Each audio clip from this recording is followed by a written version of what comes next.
अपना YouTube channel real studio like subscribe और bell घंटी को दबाना ना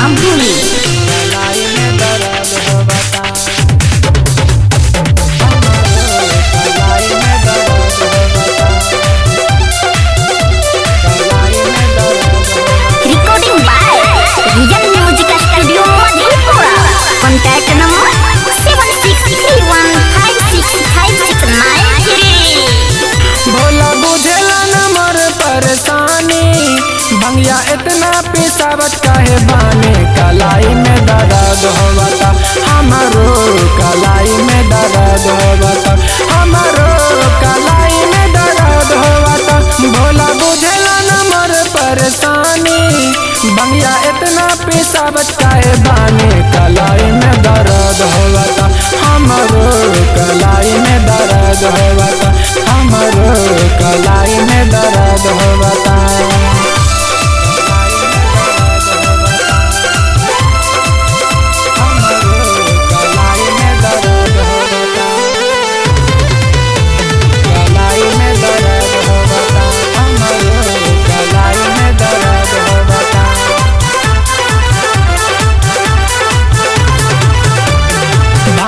धतूरा के फेरा में रह के बस गईला कैलाश में।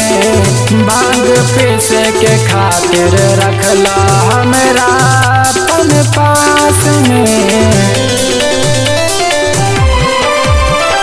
भांग धतूरा के फेरा में रह के बस गईला कैलाश में।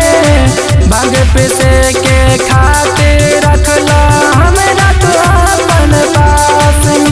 बोला हमरा के दिल परेशानी आँख से टप टप गिरता रे पानी। कलाई में दर्द होवता हमारो, कलाई में दर्द होवता हमारो, कलाई में दर्द होवता।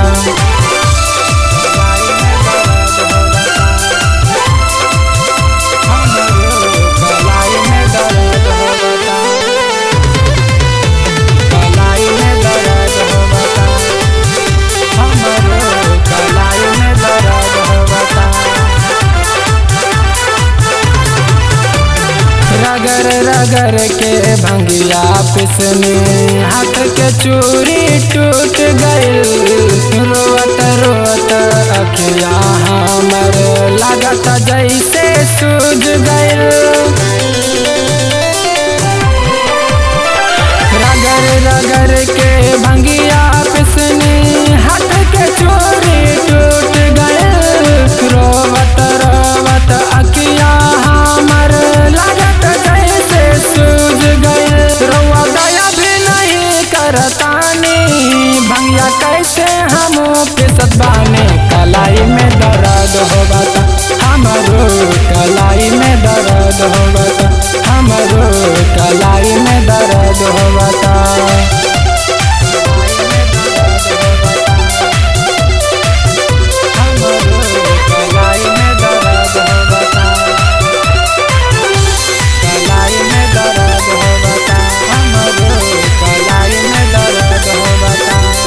जब से चढ़ल बा सावन महीनवा अपन डोज बढ़ा लिहला। भंगिया संगे गांजा के भी रउआ त अपना लिहला।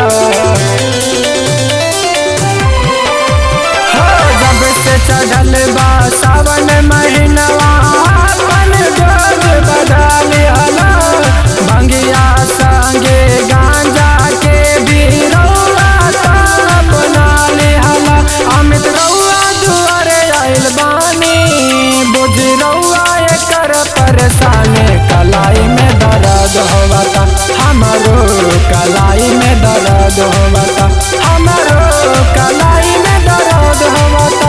भोला बुझेला नंबर परेशानी भंगिया इतना पिसावत कहे बानी। कलाई में दर्द होवता हमारो, कलाई में दर्द होवता हमारो, कलाई में दर्द होवता। भोला बुझेला नंबर परेशानी भंगिया इतना पिसावत काहे बानी। कलाई में दर्द होवता हमारो, कलाई में दर्द होवता हमारो।